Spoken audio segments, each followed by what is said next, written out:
Well, good evening and welcome to another edition of LTV and EHM's Homegrown. My name is Harry Wareing, and it's a pleasure to be here tonight as we sit in the studio with the very talented Long Island musician, Jake Lear. How are you? I'm good. Thanks for having me. I feel like Long Island, but so many other places like Memphis and Austin and other places that we really want to dive into. First, thank you for doing this tonight. Thank you. Thank you for having me. This is kind of cool. It's fun to watch you warm up. It's fun to watch your hands play the guitar because it's amazing. It sounds great, by the way. Oh, we did the EHM local earlier, and it's a nice chance to kind of chat and get to know you. First, I guess we should start because you're an East End resident now. Where are you based out of right now? East Hampton. Okay, and you've been... Springs. We live out in Nice. Clearwater and Springs. You've been kind of, I don't say off and on, because you've been here for a while now, for I guess eight or so years straight. But where did you grow up, and when did you first move to the island? I grew up I was born in Montpelier, Oh, wow. and I lived there till I was 8 years old, and then I moved to my family moved to Long Island, first to Sag Harbor, and then bounced around but settled in East Hampton. That's where I went to school. In East Hampton. What was kind of the cause for the moving to the island, to Sag Harbor? My father was a builder and kind of a self-taught architect, and he the work was down here, so we moved. He did a house first on Shelter Island, and then decided was designing houses all basically Montauk to Southampton. Now, I have to ask, when did you first pick up the guitar? How old were you? It's funny. I don't know exactly. I think there was an old beat up acoustic that was around the house. No one really played too much, but I kind of was goofing around on that. And then I got a guitar. I want to think 11, 12, somewhere around there, right around high school. Now, were your parents into music, or did they play? Or they were both played a very little bit of guitar, so it was just kind of and I don't even know if they played much when I was growing up, but they were into music for sure. My mom, she took me to a Bob Dylan concert when she was pregnant with me, so I got in there early.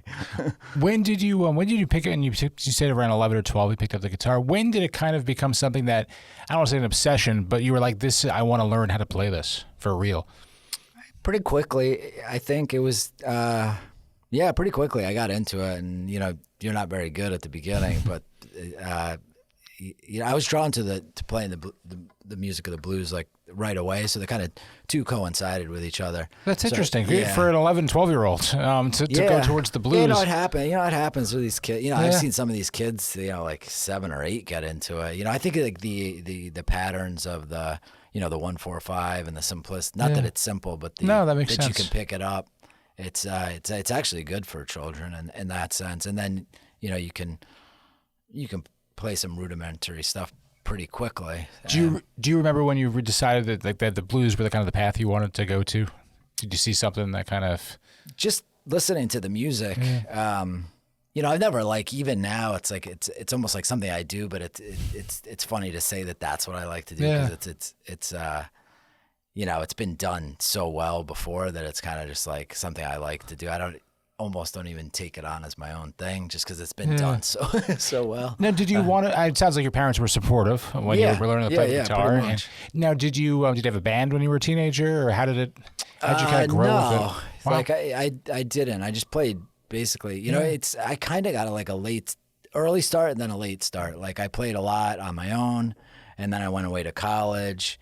And I played a little bit there, and there was some you get that introduction to doing open jams. I did that, and then was music what you wanted to do though, as far as a career? When you were, where'd you go to school?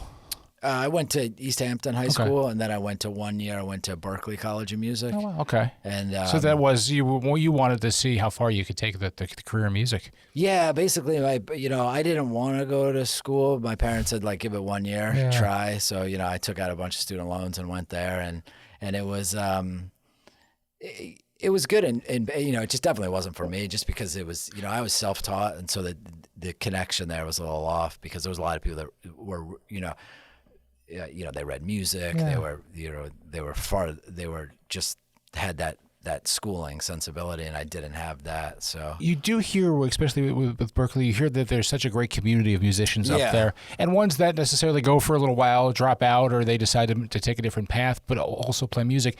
What was it like to go into that community and kind of? I mean, it was pretty grow? amazing. I mean, there was just a lot of talent, you know what I mean, in the school, and then surrounding the school. There was some, like, I remember, like, I lived on Mass Ave, and there was this club called Wally's that was just like a really small, really small. Like, if you think the Talk House is small, it's like a fifth the size of the Talk House. And it was a jazz club, and it was just like guys from Berkeley would be there, but then, older guys from the community. And they, once a week they did do an open mic, and I got up there a couple times, and it was, it was cool. You're seeing like real players, real musicians. Now, when did you? Because I know obviously you played the guitar. When did you start singing? Because that's a whole other. Right. So after I went to Berkeley for 1 year, and then I stayed another year in Boston, just not going to school, but just living there, and then decided to go to Austin, Texas, there was and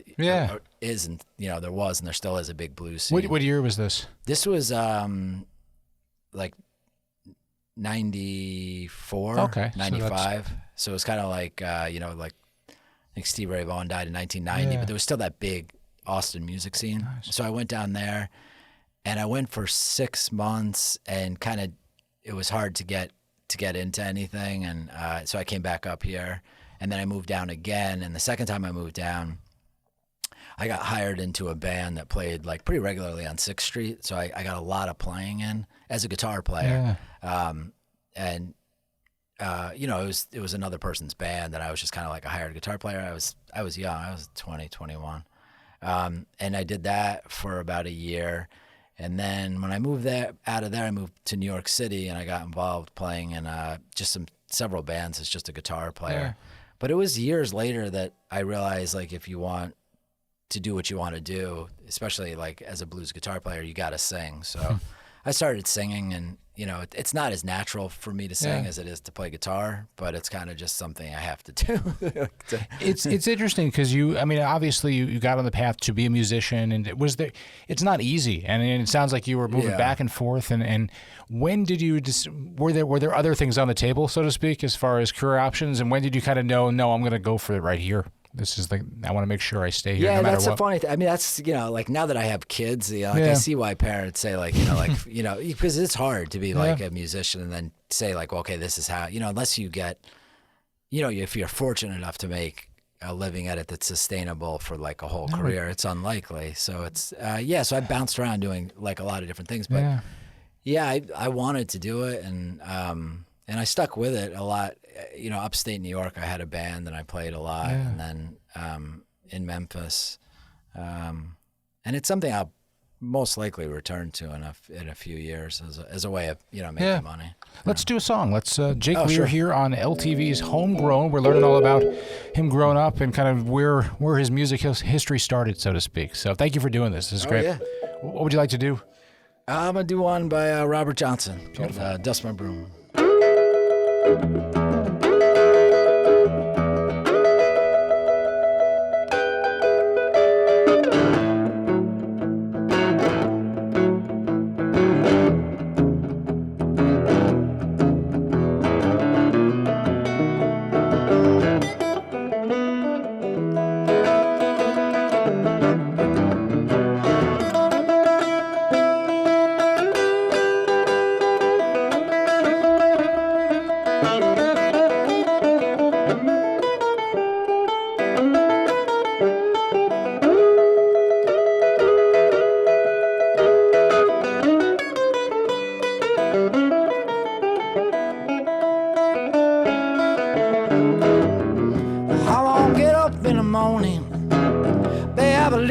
I dust my broom.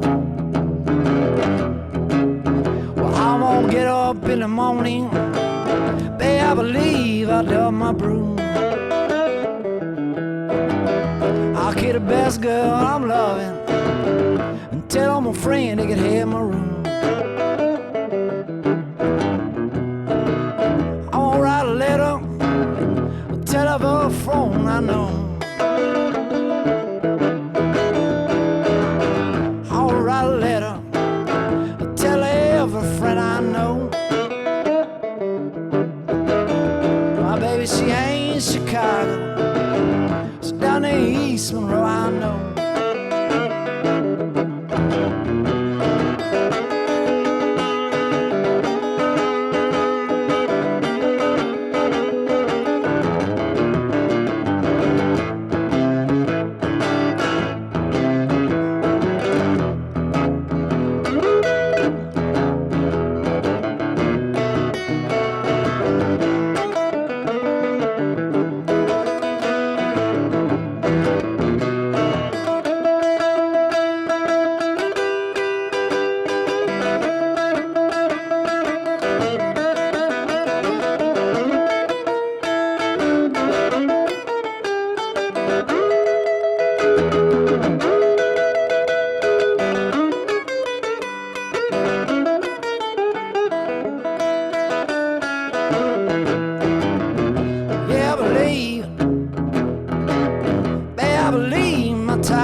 Yes, I believe, babe, I believe my time alone.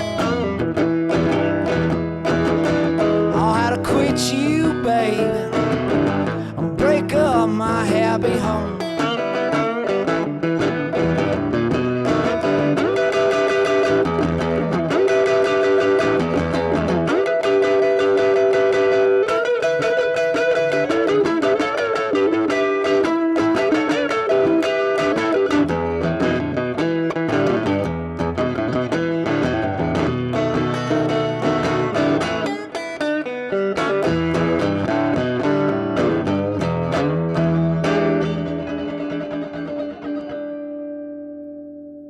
Very nice. Jake Lear here on LTV and EHM's Homegrown as we get to go over Jake's history of really how he got back to Long Island, because it's interesting. You started off here, and I want to touch base on that a little bit because you got to see, we were talking earlier about some amazing shows as an 11, 12-year-old at the Talk House. That's very rare, so to speak. So yeah. And it has to have affected your love of the blues, and because you got to see BBK, if not mistaken, and Buddy Guy early on. Yeah, so I saw...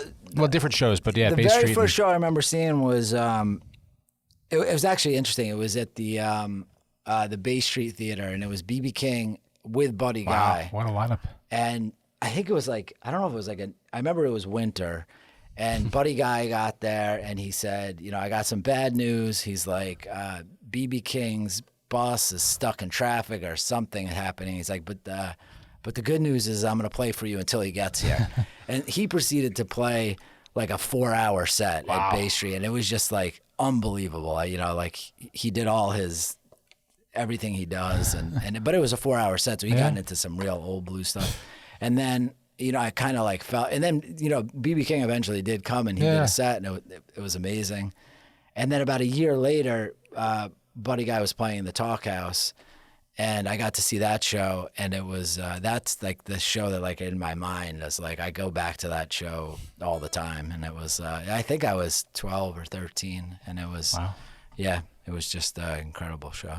You really have lived some interesting places along this, and I know you obviously Berkeley, but moved down to Austin. What was when you were kind of learning your craft at that age and you moved down there and back and forth to Austin, Texas? What's the one thing that stuck out to you? The differences in the musical community, so to speak, as far as when you got there, you were surprised by? I mean, like in Austin and in Memphis, just like how like deep the musical roots go there. Especially like in Texas, there's just like some of my favorite guitar players are from Texas, like going all the way back to like T-Bone Walker and Freddie King, and obviously like Stevie Ray Vaughan and Jimmy Vaughan. So there was, but then there was also the, Willie Nelson. There's just like there's so much. There's so much of it, and then so like when you got to Austin, there was just so much going on. There was different music, different clubs. Almost overload. There was a punk scene, there was a rock scene, there was a blues scene. It was a real city, but the whole city was like. Like teeming with music. But, all in all, it was friendly, and it was like a good environment to like get to as a young player.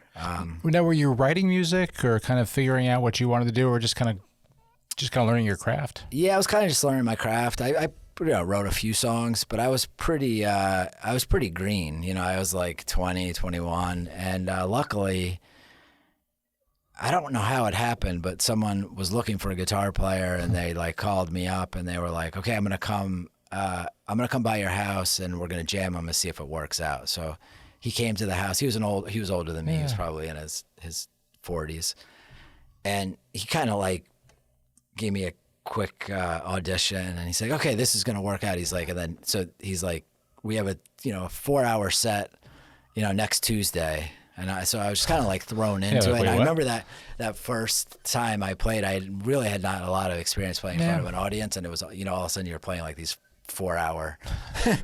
I guess by the third hour you're comfortable. Yeah, I knew. So it was kind of like that, but that was like that's kind of what you need to do. That was a good experience. It's the hours, so to speak. So I played with that guy and his band for probably like a year, just kind of like, and it was good. It was a great experience. Well, we weren't a perfect fit for each other, but it was good to get up there, kind of be thrown up there and do it. Did you know what you wanted to do along the way, or kind of just figuring it out as you went? Because I feel like did you want to kind of start putting together and lay down roots, but also your own band and kind of getting some experience? It took me a while to get there, but yeah, eventually I wanted to because when you're a guitar player for someone else, like, that's part of the job is to like do what, you can't just do what you want to do.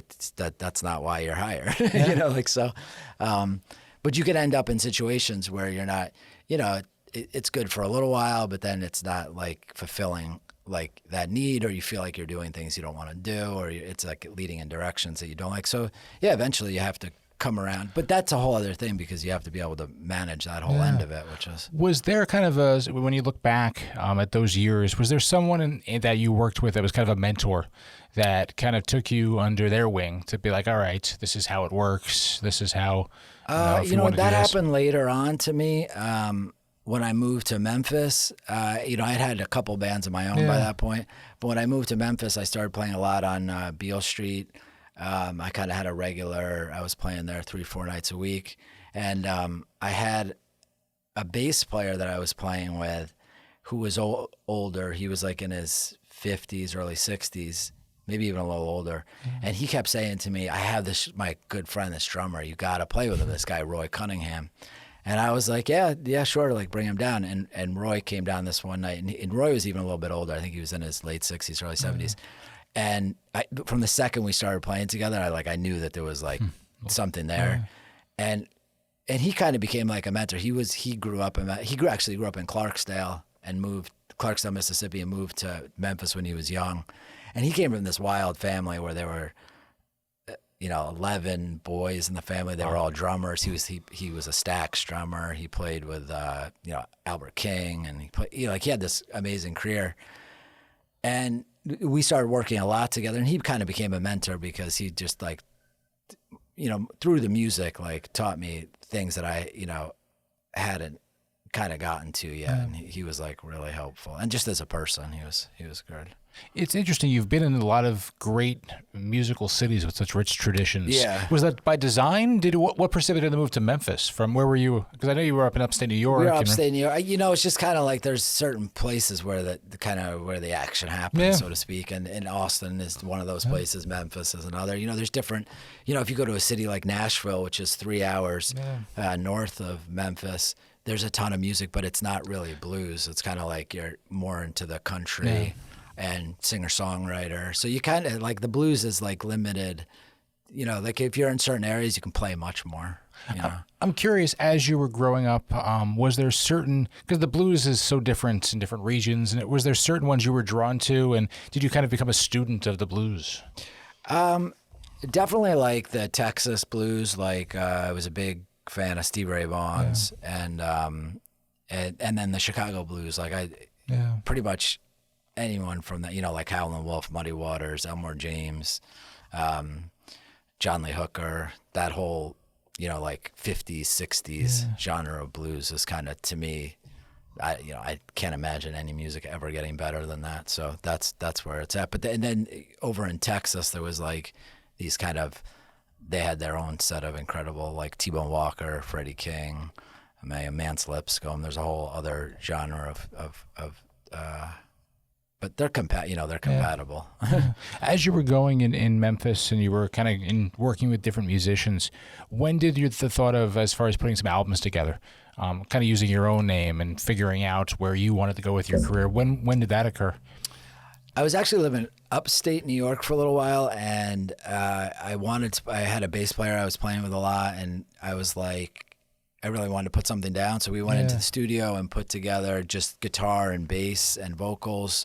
And then we added drums onto it. And the first album I did was it was a little hodgepodge, and it was, it wasn't, I'm proud of it, but it's not something, but it kind of gave me the inclination, like, oh, there's something you can do in the studio that you can't do, playing live. Well, that's interesting because you bring up the fact that there is such a difference. And it sounds like you had such great live experience, but then the transition to the studio, I'd imagine you kind of wanted to replicate the live feel in the studio. Yeah, exactly. I think, a couple times I went into the studio and done like where you do track by track and you do the bass, then you do and I quickly realized that didn't work for the kind of music I played. So we eventually got around to doing it all live in the studio, and you can recreate. It doesn't seem like you could ever quite recreate the live feel, but it becomes its own thing, and it's fun. The way it worked for me is I was never like much of a songwriter, but when I knew I had an album to do, I like to write in the studio, and that became a creative thing too, and that was a lot of there was a lot of fun in that too. How long did the first album take? Because you obviously wrote it. They were all, you're limited by time and money, so they were pretty quick. I think I did them each one in maybe a week or something like that.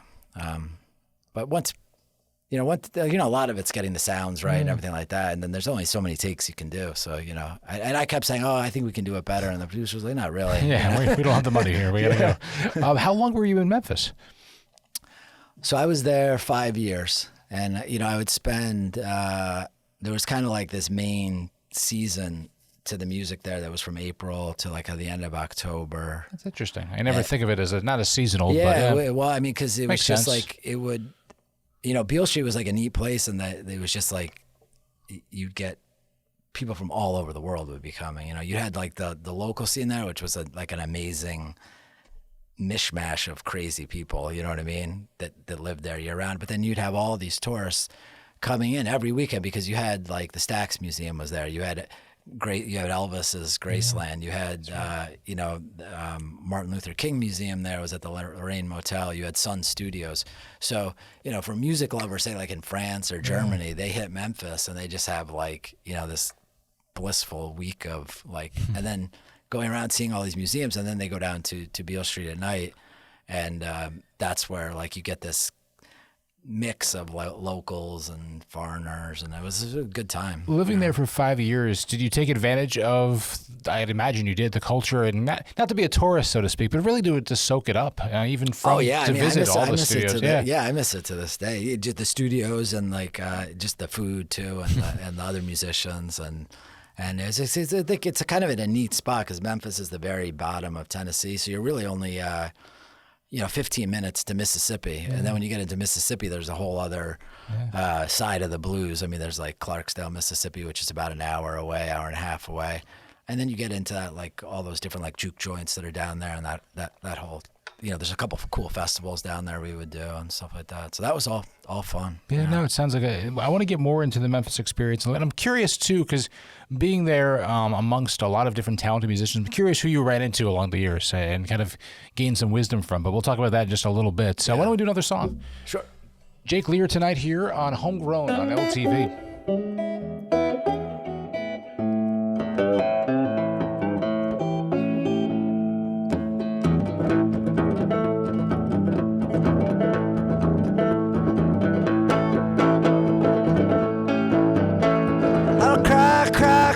Baby, but when I cry, you no more. Yeah, I cry, baby, but when I cry, you no more. I lied and I lied, but I'm swimming my days out the door.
Jake Lear here on LTV and EHM's Homegrown, as we kind of going over the years, different cities, really adventurous spirit, it seems like, that you just wanted to kind of keep moving around. And is that kind of your personality a little bit, to just change it up every few years? Yeah, I like to travel a lot. When I was in Memphis too, I would say that we were there from like April to like October was kind of like the busy season, and then in the winters, I played a lot overseas, which was a lot, a ton of fun.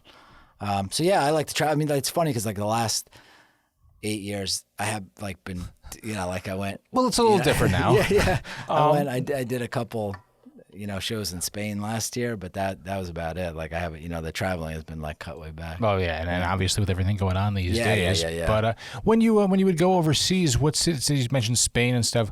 What's it's an adventure, I'd imagine, where you kind of it's got to be interesting to see how different audiences react to the blues. Yeah, there's like a big like love of the blues over there for sure, definitely. It's small. It's like smaller. Like you're playing like. Or at least I was playing, like small bars, like smaller venues. And I had like an Italian band that I would use when I went over there. This guy, Piero on bass, and Enzo was the drummer. And they had their own like van and stuff. So basically, it was like I had a unit over there that I would go and tour around with.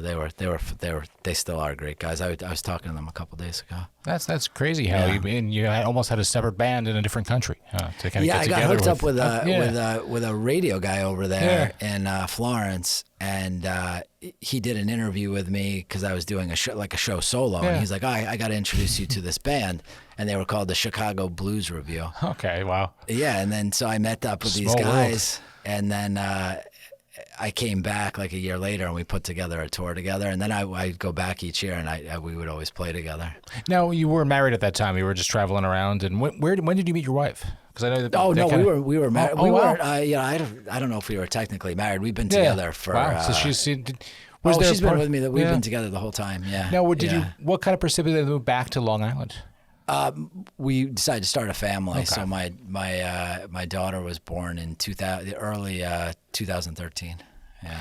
Wow. So you've been here for about eight or so years back on the island. Yeah. Going back to all these different stops, I'm sure you've met a lot of different musicians along the way. Is there one show that stuck out to you where you kind of walked away going, you know what, I want to try this now, or I want to challenge myself to move in this direction? I'm curious. Yeah, I mean, that's happened so many times. It's like, I mean, I've been fortunate in this, like, I guess I'm just old enough to have seen some of like, like I saw Stevie Ray Vaughan when I was really young. I saw, John Lee Hooker and Buddy Guy. So when you see people like that, it's just like, it's almost magical. So of course you see something that you're like, even if I could do like just a taste of that. What about the Memphis scene when you were down there for those years? The interesting thing about Memphis is there, and Memphis, and then also, like I said, when you go down into Clarksdale, there's just a ton of talent that's there that never leaves there. But if you're there, you see like, young and old. Like there was a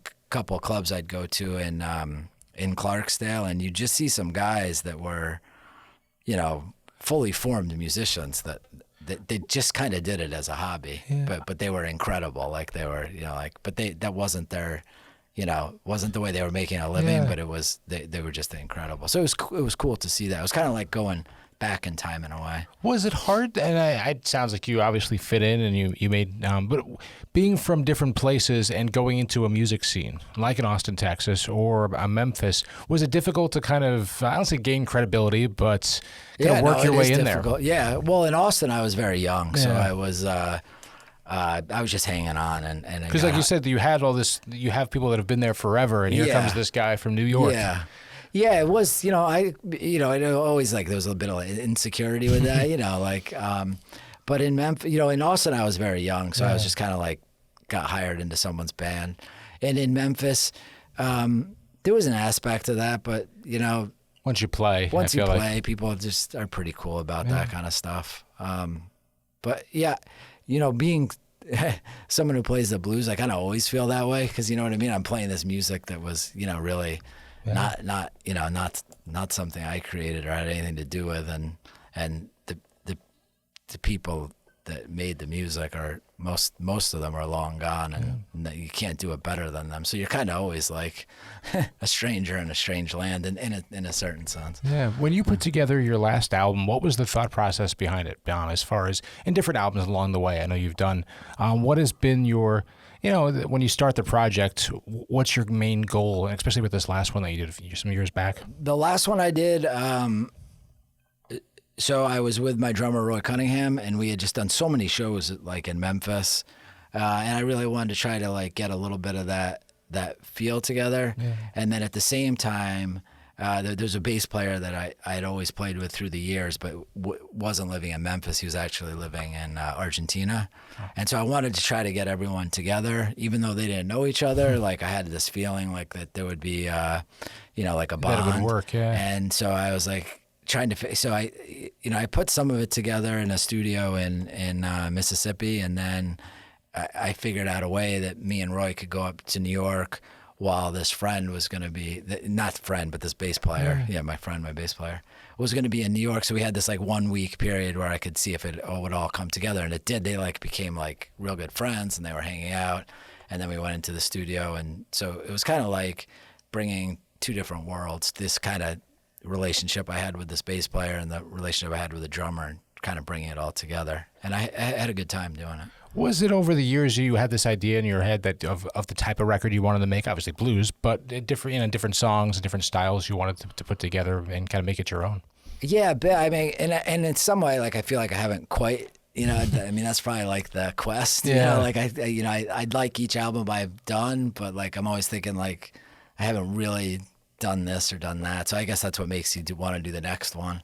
And it's been a long, I mean, I did 3 albums, and I did them really, maybe spaced by a year or two, and now it's been, a long time. So and so we'll see what comes of the next one. When did you move back here? I guess in 2012, and in that time, I'm curious from the homegrown sense and seeing Long Island music and the East End music scene. Yeah. What was different about it when you came back that you noticed? Oh, that had changed? Yeah, I'm curious because you grew up here. You were at the Talk House in Bay Street when you were 12, 13, and you've seen the progression and the growth, I guess. Yeah, I mean, there's like a pretty cool music scene out here that I'm not really like exactly like a part of, sort of, but I, definitely like appreciate it, and I'd like to become more a part of it. Yeah. I just, it's been a lot like raising the family and stuff like that. But I mean, it's nice to see that the Talk House has stayed what it is. You know what I mean? Which is kind of like, you know, a little bit of a gem. So,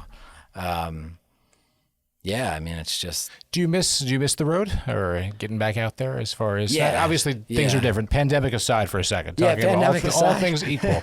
Yeah. Oh, I definitely do. I mean, I got to go. You know, last year, right before the pandemic, I went in January. I went to Spain to meet my bass player, and we played. I think. So 5 or some 6 trips shows. here and there. Yeah, over the some past trips. But couple, when I do it, I love it. And you know, the good thing about the blues is it's not like, you know, there's no like age associated with it. So it's like it's something I can definitely see myself doing for the next 20 years. Well, it seems like you've built that network, so to speak, and those relationships. You have a band of musicians in Italy or in Spain, and you can go around and travel when you can. Can you make the time? How old are your kids? My son is 4 and my daughter's 7. All right, so you have a little ways to go here. Do they play or? They bang around on some instruments at the house. They have a good time. I got some harmonicas. I got like an old drum pieces, and then they're free to. I'm not really too particular about my guitar, so they can play those. No, that's fun because you kind of take, not that you've taken a break over the years, but you're picking your spots, so to speak, and doing what you need to do. Is there an album and you mentioned a little bit that you want to make that's kind of in your brain that you've been laying out a little bit or writing notes about for the future? Yeah, I think there is another album that I definitely want to do another album. Yeah. I think the next one I do will be like probably a little different, maybe a little bit more. I have actually I have a friend in Italy who has like an amazing studio, and he wants me to come. So I think the next one I do, I'd like to do over there, just because he built this kind of like dream of a studio, and it's all analog, and it's and I like him a lot. Like we've done a few things together, so I think. It would be a bit of a collaboration because I think he would have a lot of input. He's a creative guy, and I think that's the next move. You know, there was some talk of doing it this winter, but obviously that's not going to happen. So it's going to be next year or the year after that. Let's do one more song. We're with Jake Lear here on LTV's Homegrown. I kind of want to touch on because you've seen a lot over the years, and we talked about. I'm curious what it's like to be. It's not easy to be a working musician, and you've pulled it off, and you've managed to, and you settled down with a family and kind of doing some different things. But I'm curious to kind of get your perspective on it for new musicians that are just starting out. So we'll talk about that in just a little bit. Jake Lear here on Homegrown, here on LTV. Thanks for doing this. This is great. Yeah. Do a little instrumental.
Jake Lear here on LTV's Homegrown, and nice to have you in studio tonight. Thank you. Thank you. It's nice to hear you play, and it's kind of interesting to get the perspective because it's not easy for musicians in this career, and you went to school for it, and you kind of set the path.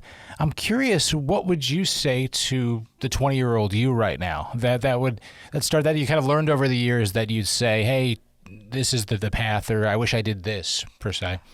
That's a good question. It's definitely hard, and I haven't, certainly haven't, made all my money in music, so it's hard to. Well, maybe that's part of the answer too. Yeah, that's part of the answer. And I guess the other part of the answer is just like you have to be, adapt to things because, for a little while, like you could put out, like at least I could put out some records and make some money off of them. You sell the CDs, tour and sell the merchandise, and that's all changes like year by year, minute by minute. Minute by minute, yeah. But I don't know.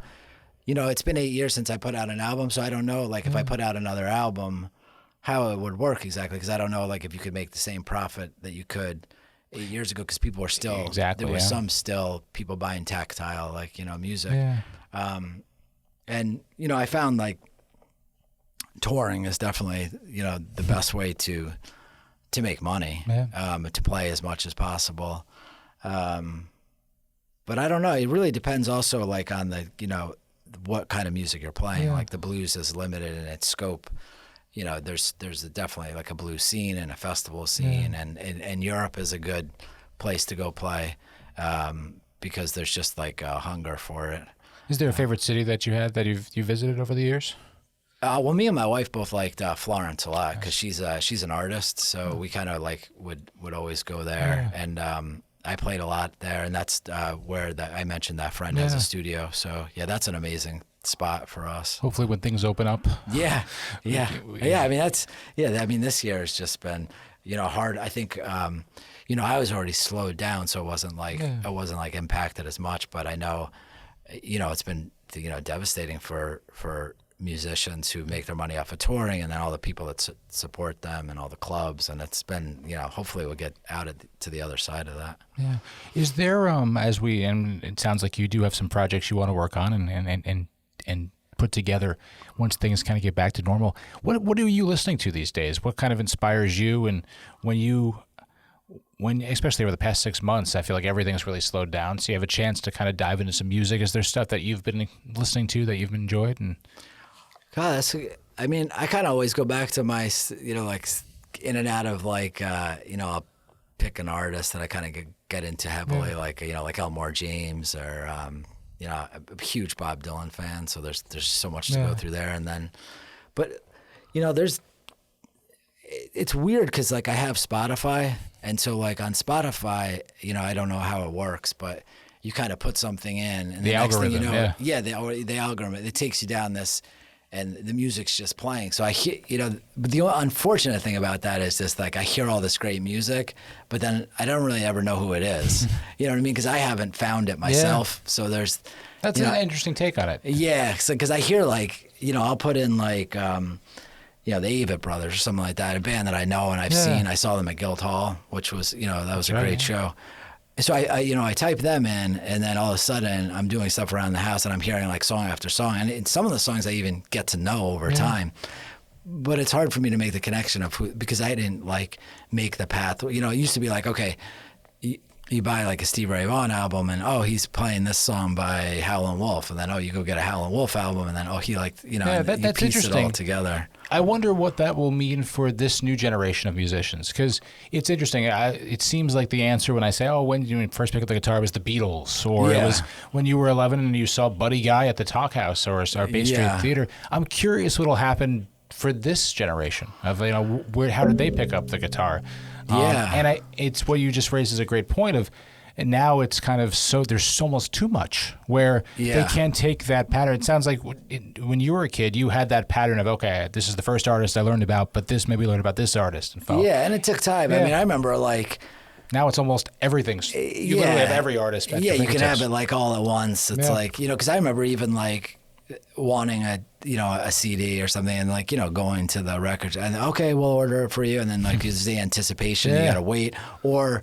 you hunt down like a biography of some musician, and then, I remember reading a biography of someone, and then they were talking about Donny Hathaway, and then I had to wait like a month for the Donny Hathaway album to come, and then it's just like, so that, like you kind of like, you sit with something for a longer period of time because, that's all you have at that time, or it's not like you can like, oh, Donny There's value Hathaway. to that, though. Yeah, there's a lot of value to that. Because I think you get a little deeper instead of just on to the next one, huh? Yeah. I mean, you can see that like with TV too. Yeah. I mean, it's like you go, sometimes like you're on Netflix and you're like, okay, there's like 4,000 options, but I can't find anything I like to watch. Where if, you used to watch like the midnight movie and that was your only choice. True. No, it's a great thing and a curse as well, because you want to. And I wonder what it will do to the future musicians. I mean, my guess is they'll be. Their brains will work that way, so they'll filter in a way that makes sense to them, and they'll make something out of it. For me, it's a little confusing. Like I mean, I love Spotify because I put it on, and it's like I get like. It's kind of like great. Yeah, but I can see you say all of a sudden you're like, well, how did I get here? Yeah, it's the YouTube spiral that you can go into sometimes, which is great. But it's interesting that it's almost too much. An overload. Yeah. You would learn to play the guitar at 13 or thereabouts. Yeah. When would you recommend, as far as if someone's looking to pick up the guitar, how do they start? If at any age, really. Yeah, I mean, I think you can get like little kids going. You gotta have like their hands have to be a certain size, but I think in the beginning, like especially kids like under like 10 years old, it's really just like, not just get it, enjoying it, like doing what you want to do with it, and maybe figuring out a few things. As you get older, when I like learning the blues is like really listening to the albums, like different genres of music. I mean, I've only played that one kind of area of music. So to me, it was just album, listen. Cause it's like about tone and that whole catalog of songs that there are, that it's just amazing. I mean, I guess you're never too old or never too young, so to speak. As long as you have the right size hands, you said. But pick up the guitar. Yeah. Do you ever teach lessons or? I do. Very, very rarely, but it's something. I taught a couple friends during the when there was the lockdown. Yeah. I did teach, and I had a lot of fun doing it. I had a couple friends that I would do like weekly lessons with, and I kind of got into it. I'd actually like to do it again, like. As the winter comes on and people are... Well, I feel like there's a chance we might be locked down again, possibly. Yeah. So it's something I actually kind of liked. It's a good thing that might come out of it. Yeah. A chance to kind of learn a hobby or learn learn the guitar. I think it's a good, like stress reliever too, like obviously for musicians, but for people who are just like, want a hobby. It's a good hobby. Well, hopefully we can get some shows going in the near future. We'll see what happens in 2021, of course. Jake Lear, thank you for doing this. Yeah, thank you for having me. It's nice to chat with you, and kind of, it's amazing different experiences you've had. So it's nice to go over all of them. Why don't we do one more song before we wrap up? That's cool. Okay. Yeah. And we'll start to wrap up this edition of Homegrown.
Soon. You wanna what, baby?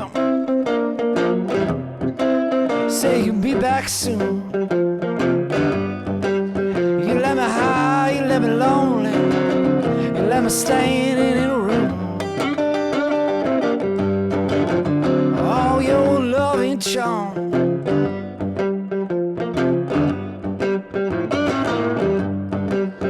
Oh, your loving charm.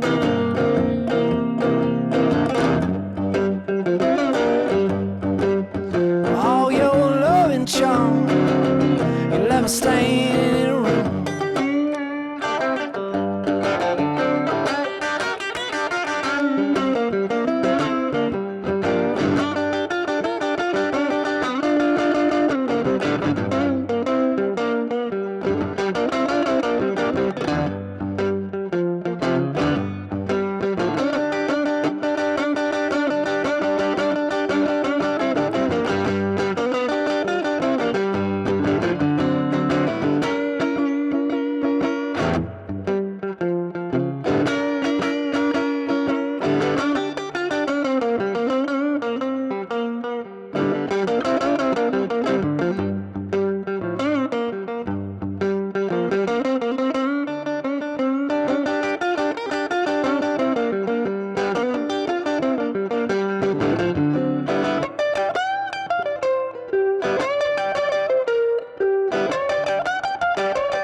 Beautiful. Jake Lear here on Homegrown on LTV and EHM. It's a pleasure to spend some time with you tonight. Thanks so much for having me. You sound great. Where can people that are listening, where can they find some more information about you online, website and all that stuff? Yeah, Jake Lear Music. And occasionally I put stuff up on Instagram, which is just at Jake Lear. Beautiful. Yeah. We'll follow and we'll look forward to more projects in the future. Thanks so much, man. Thank you for Appreciate it. doing this tonight. Jake Lear here on LTV's Homegrown. Have a great night. Thank you. You too. Thanks so much. Thank you.